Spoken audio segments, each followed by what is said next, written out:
السلام عليكم ورحمة الله تعالى وبركاته. نتمنى إن شاء الله يلقاكم هذا الفيديو كما العادة وأنتم بأتم الصحة والعافية إن شاء الله. اليوم غنشارك معكم بطبوطات معمرين بواحد الحشوة شهية جدا وخفاف بزاف. ما تشبعوش منهم صراحة. لذاذ بزاف. ما تقدكمش إلا كليتو وحدة ولا زوج ولا حتى ثلاثة. خفاف بزاف، تاكلهم في أي وقت في النهار، يعني كوجبة للغداء أو العشاء ولا بين الوقت ووقت إن شاء الله. وحتى الوليدات وكذلك كلشي غادي تعجبو هاد الوصفه هادي، وخفافين بزاف. صراحه لذاذ وغنعاودها لكم مره اخرى، راه لذاذ وخفاف وان شاء الله راه الفيديو شارح نفسه. ما غاديش ياخذوا معكم واحد الوقت كبير ولا واحد الوقت طويل باش تحضروهم ان شاء الله. وراه صحيين عفوا صحيين، بدقيق القمح وكذلك بدقيق الشعير والدقيق العادي الابيض عادي. ما شاء الله راه الفيديو شارح نفسه.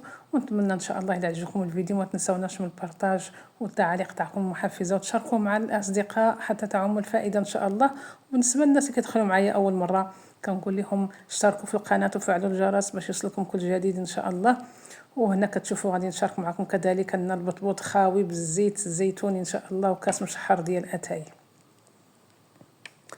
هنا كتشوفوا انا عندي المقادير او المكونات اللي استعملت. هنا عندي الكورجيت او القرعه اللي حكيتها في الحكاكه، وكذلك خيزو او الكاغوت، الجزر، وكذلك البصل، واحد 3 البصلات اللي شلطتهم مزيان او درتهم في الهشوار، وكذلك المعدنوس وحتى هو اللي قطعته مزيان، يعني قطعته صغير، والفلفله الحمراء، وعندي الشحمه ديال الكلوه والشحمه ديال الدواره. وكتاخذوا القياس اللي بغيتو، واحد الملعقه كبيره ديال الطماطم او مطيشه المركزه، وكذلك الهريسه كتبقى اختياريه ولكن راه كتجي حلوه وزوينه في هاد الحشوه هذه، والملح.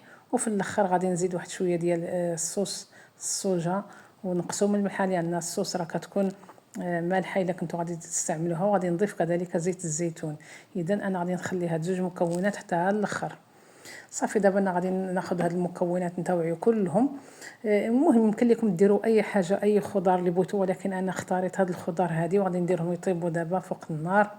وكذلك الشحمه نتوما كتختاروا، الا ما بغيتوش الشحمه عفوا تقدروا ديروا الكفته او ديروا اي حاجه. المهم الشحمه انا جاتني هنا زوينه. المهم هنا راه شحرتهم وطيبتهم حتى نشفوا من داك الماء ديالهم، وراه ما درت لهم حتى قطره تاع الزيت، فقط زدت لهم واحد شويه ديال زيت الزيتون والصوجا، يعني صوص الصوجا، وزدت لهم كذلك البابريكا، راه نسيت ما ذكرتها لكم، الفلفله الحمراء. وهنا من بعد ما حطيتهم في هذا الاناء زدت لهم الفرماج. كديروا اي فرماج، انا زدت هذا عندي فيه الثوم، يعني فيه الثوم وكيعجبني، يعني مادام انا درت واحد شويه واحد 3 الفصوص ما ذكرتهم لكمش ديال الثوم مع البصل. وهنا زدت هذا الفرماج اللي فيه شويه ديال الثوم او بنكهه الثوم. اذا خلطتهم وخليتهم يعني جانبا. وهنا غادي ناخذ الدقيق كما كتشوفوا، عندي دقيق الشعير ودقيق الفينو وكذلك الدقيق الابيض العادي ماشي الفورس، دقيق عادي. وكناخذوا هنا واحد الكاس كنديروا فيه ملعقه فقط ديال الخميره لان الجو مازال شويه سخون، ويعني وكنزيد عليها واحد الملعقه ديال السكر سنيده، وكنخوي عليهم الماء دافي وكنخليهم يتفاعلوا. وضفت كذلك الملح على حسب الذوق. صافي كنخلط هاد يعني هاد النواشف وغادي نضيف عليهم الخميره ان شاء الله. وغادي نعجنهم يعني بيدي. نتوما بغيتو تعجنوهم يعني في الماكينه يمكن لكم ديروا الماكينه. انا عجنتهم بيدي ودلكتهم واحد شويه، صراحه جاو زوينين. دلكوهم واحد شويه وما تكونش العجينه ثقيله، كتكون خفيفه. هذا هو القوام ديالها. انا دهنت يدي هنا بشويه ديال الزيت وغادي تشوفوا العجينه راه كتلتصق واحد شويه في اليدين، ولكن راه ما جارياش بزاف كما كتشوفوا. هذا هو القوام. هي كتجي بحال ديال المسمن ولكن كتجي يعني ثقيله عليها واحد شويه لان فيها دقيق الشعير. صافي هنا غادي نقطعهم او نشكلهم يعني قريصات صغار. انا درتهم صغار صراحه، بغيتو ديروهم نتوما كبار ديروهم كبار، انا جاوني صغار زوينين في القياس. يعني الانسان اللي بغى ياكل غادي ياكل قياسه. هنا كنت خديت واحد شويه ديال الدقيق ولكن ما غاديش نستعملو، يمكن لكم تستغناو عليه. فقط غتبقاو تدهنوا مره يعني يديكم بقليل جدا من الزيت لان هذا راه ماشيش مسمن وانما بطبوط. هنا صافي من بعد ما شكلتهم كريات انا غادي نحتاج هنايا المقلاة درتها كتسخن، وغادي نحتاج واحد شويه ديال الزيت وواحد يعني واحد الفرشاة اللي غادي ان شاء الله هذيك الشيته اللي غادي نبقاو ندهنوا بها البطبوط ديالنا. صافي هنا غادي ناخذ دوك الوحدات ديالي وغادي ندير فيهم يعني نقرصهم واحد شويه، يعني بقليل جدا من الزيت باش ما تلصق لياش على طاوله العمل. وصافي كما كتعرفوا هنا غادي نجمعهم بحال الكموسه هكا، وصافي غادي نخليهم يعني مكورين، ما غاديش نقرصهم حتى نبغي نطيبهم. صافي غادي نبقى على هذه الطريقه هكا، وغنعاود معكم وحده اخرى ان شاء الله. كما قلنا كدهنوا بشويه ديال الزيت، ما ديروش الدقيق لانه غادي ينشف لكم البطبوط، وكنديروا الزيت وكنسرحوها واحد شويه، ما ترقوهاش بزاف. وكنديروا الحشوه، انا الحشوه هنا راه عمرتهم بالحشوه، ما درتهاش قليله، واخا كتبان لكم هنا يعني ماشيش تصوير ما عطاهاش الحق يعني لهذا الفيديو. المهم راه انا عمرتهم بالحشوه باش تجيني يعني في كل يعني تجيني في كل يعني في ديك البطبوطه كامله، ما تجينيش في بلاصه عامره وبلاصه خاويه، بغيتها تجيني كلها متساويه. صافي انا هنا كنبقى نستمر بهذه الطريقه هذه حتى كنكمل كاع الوحدات اللي عندي. وثقوا بيا الا كيجيو بنان ولذاذ بزاف بزاف، والله ما تشبعوا منهم ما شاء الله، غادي ينفعوكم في الكوتي وخاصه الاطفال. المهم الاطفال اللي ما كياكلوش الهريسه يمكن لكم ديروا لهم بدون هريسه، ولكن ثقوا بيا الهريسه كتعطيهم واحد المذاق رائع جدا. ومع ذلك انا راه قطعت مع الفلفله الحمراء واحد الفلفله حاره خضراء، حتى هي قطعتها وزدت الهريسه من الفوق، انا كتعجبني الحاجه حاره شويه. صافي هنا من بعد ما كملت الوحدات تاعي خليتهم كيرتاحوا واحد شويه. معنا الجو مازال شويه سخون، ويعني وهذيك المقلاه ملي كنطيبوا فيها حتى هي راه كتسخن لينا الكوزينه. صافي خليتهم غير واحد شويه، ما تخليهمش يخمروا بزاف، راه يعني غتبداو بوحده والثانيه وهما كيخمروا. صافي هنا كنقرصوهم، كنرشوا ديك المقلاه بالقليل من الزيت وكنقرصهم بحال هكا كما كتشوفوا، يعني حتى كنبغي نطيبهم عاد كنسرحهم وراه كيجيو رطبين وخفافين في التكراس يعني عمليين. صافي غادي نشد بواحد شويه ديال الزيت، وغادي ان شاء الله نرشهم بواحد شويه قليل جدا ماشي بزاف غير شويه. وصافي غنخليهم غير ينشفوا واحد شويه، وغادي نقلبهم بحال اللي كنطيبوا المسمن، ما تخلوهمش تينشفوا.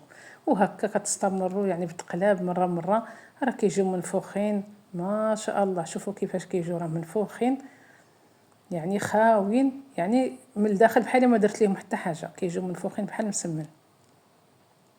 صافي كنستمروا هكا بالتقلاب وحتى كياخذوا داك اللوين ديالهم الذهبي، ما تخلوهمش يطيبوا بزاف يتحرقوا لكم.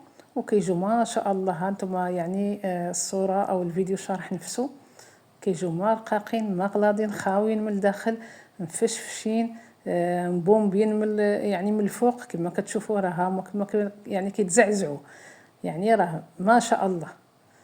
يعني ما ملصقين، هذه هي الفكره اللي بغيت نوصل لكم، ما ملصقين ما غلاضين ما معجنين ما حتى حاجه. الا تبعتوا نفس الطريقه غادي يجيكم هما هذوك ان شاء الله. وهنا غادي تخفوا يعني غديروا بالخف. انا هذه المقلاه عندي كبيره، راه كندير كل مره كندير 3 ديال البطبوطات بمره، يعني يمكن لكم تستعملوا 2 المقلات الا كثرتوا من العجين. انا استعملت غير هذه بالخف، ولكن بالنسبه للمبتدئات يمكن لهم يديروا 2 المقلات ولا يقلوا من الوحدات باش يتغلبوا عليهم. صافي هنا كنبقى مره يعني هكذا، المره الاولى والمره الثانيه كنرشهم بشويه ديال الزيت فقط وكنطيبهم. كنبقى نستمر في التقلاب كما كتشوفوا، راه كيجوا ما شاء الله مفشفشين منفوخين خاويين من الداخل خفاف. صراحه يحمروا لكم وجهكم مع ضيافينكم، ولا يعني حتى بالنسبه للخرجات وبالنسبه للكوتي وبالنسبه حتى ضيافين الغفله راه ينفعوكم معاهم ما شاء الله، ولذاذ بزاف. نتمنى ان شاء الله يعجبكم، ونتمنى ان شاء الله تكونوا يعني نكون عند حسن الظن تاعكم في هذا الفيديو هذا اللي رائع جدا. صراحه انا في البلاصه كليت الزوجه تعجبوني صراحه، مع فيهم ديك يعني ديك الحشوه مع الفلفله، اش غنقول لكم واحد المذاق رائع جدا. صافي انا استمريت هكا حتى كملت الوحدات ديالي وحصلت على هذه الكميه هذه ما شاء الله. يمكن لكم تكونجلوهم يعني في الثلاجه، ديروهم في الكونجيلاتور راه ما كيوقع لهم والو، كتجبدوهم حتى كيديكونجلاو وكتسخنوهم بشويه في المقلاه وكيولوا يعني بحال يلاه طيبتوهم. نتمنى ان شاء الله تجربوهم وتردوا عليا في الكومونتير ديالكم او في التعاليق ديالكم ان شاء الله. يعني الوصفه باينه والمحتوى ديال اليوم راه كيعرفوه بزاف تاع الناس، انا بغيت غير نشاركه معكم. ونتمنى ان شاء الله نتمنى ان شاء الله يعجبكم هذا الفيديو هذا. ودابا غادي نفتح معكم وحده، شوفوا كيفاش دايرين خفاف خفاف بزاف بزاف ما شاء الله.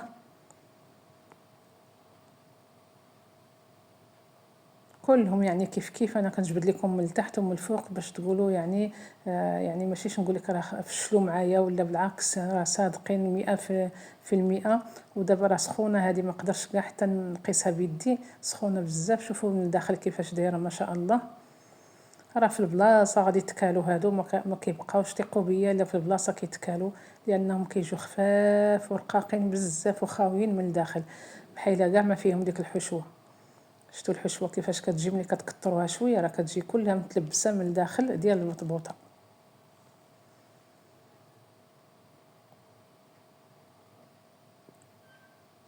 ودابا انا غادي ناكل معكم هذه الاولى، وكليت حتى الثانيه كليتها يعني ما شاء الله في البلاصه تكالوا زوجات، انا بديت بهم ومن بعد راه اللي في الدار كلشي كياكلهم. صراحه لذاذ لذاذ بزاف بزاف. وكنصحكم الا غديروا واحد الكميه، بالنسبه اللي يعني اللي جربهم وذاقهم، ديروا كميه كثيره وحطوها في الثلاجه عندكم، راه غادي تنفع معكم في اي وقت. ما مساليينش ولا ما عندكمش الوقت باش تطيبوا، ولا غادي تجبدوهم وتسخنوهم وغادي تاكلوهم، يعني غادي ينفعوكم ان شاء الله في الوجبات السريعه.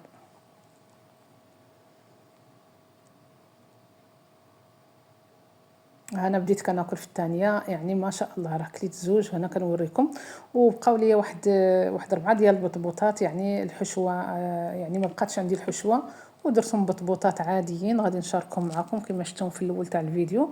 حتى هذوك البطبوطات اللي كنخفوا عليهم الزيت كيجوا رائعين جدا والله، ما تشبعوا منهم بالزيت الزيتون، ومع واحد الكاس عصير مشحر ما شاء الله.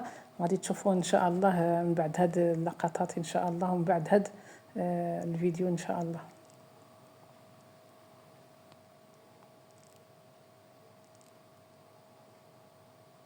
هذه وحده اخرى غادي نفتحها معكم ان شاء الله. راه كلهم كيف كيف، كلهم كيجوا ما شاء الله، يعني بحال ما كايناش فيهم الحشوه، خاويين خفاف ما غلاضينش. يعني كما قلت لكم ما تغلضوهمش باش ما يجوكمش غلاض، راه كيجوا خفيفين، راه بحال مسمن، كيجوا بحال مسمن او بحال ملاوي. شوفوا ما شاء الله هذا اللوين هذا كيفاش داير، وبديك الفلافل.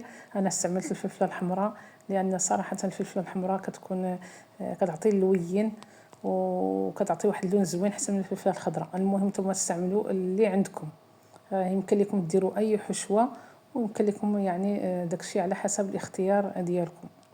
وصراحه راه بالشحمه كيجوا لذاذ لذاذ بزاف. وهنا كما كتشوفوا شاطوا لي واحد 4 ديال البطبوطات بدون حشوه، هادو فارغين. غادي تشوفوهم من الداخل كيفاش كيجوا ما شاء الله. هادو راه طيبتهم في الاخر، شوفوا كيفاش مجعبه، يعني هذيك البطبوطه ما شاء الله ديال الشعير، لان كيقول لك الغالبيه كيقول لك الشعير ما كيخليش العجينه تنفخ وما كيخليهاش يعني كتجي غليظه، لا بالعكس. خلطوا معها الدقيق، يعني الدقيق عادي ابيض عادي، والدقيق ديال الفينو غادي يجيكم مزيان، يعني في غادي يجيكم ان شاء الله البطبوط تاعكم رائع جدا. وهنا قدمت مع واحد الكاس ديال اتاي مشحر، وما نقول لكمش راكم عارفين وما شهيتكمش، وحقكم في الجنه ان شاء الله. وشوفوا كيفاش كيجي هذا البطبوط مع زيت الزيتون، انا كيحمقني هكا. ما كاينش محسن من الخبز ديال الشعير وكاس اتاي وزيت الزيتون ما شاء الله. ونتمنى ان شاء الله يعجبكم هذا المحتوى ديال اليوم، ونتمنى ان شاء الله ما نكونش ثقيله على قلوبكم. وما تنساوناش من التعاليق، ومن كذلك انكم تشاركوا مع الاصدقاء. وما بقى لي غير نقول لكم ان شاء الله في فيديو جديد قادم ان شاء الله، ومحتوى جديد ان شاء الله، مع الوصفات السريعه والوصفات الصحيه ان شاء الله. دمتم في رعاية الله وحفظه، وإلى فيديو آخر، والسلام عليكم ورحمة الله تعالى وبركاته.